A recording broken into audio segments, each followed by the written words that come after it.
Sudarlun, banjir luapan kiriman dari Krung Pandrah Biren sekitar pukul 03.00 waktu Indonesia Barat, Kamis 13 Januari 2022 melanda sejumlah desa di Jenip.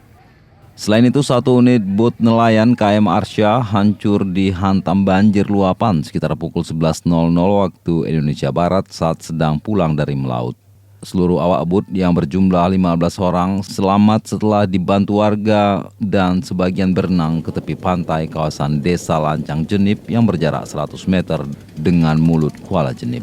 Panglima Laut Biren Badrudin kepada Serambion TV mengatakan saat melintas mulut Kuala, bot milik mereka meledak dan pecah hingga berbagai perlengkapan penangkap ikan hilang di laut.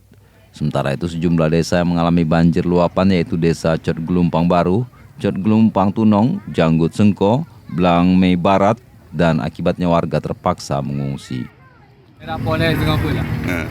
Banjir kiriman dari Pandrah. Berarti kakak dampak sekitar Sertu lebih, memang belum pendataan dulu. Kalau sawah sekitar 350 hektar. Yang lagi mau tanam. Dari Biren Yusmandin Idris, Serambion TV.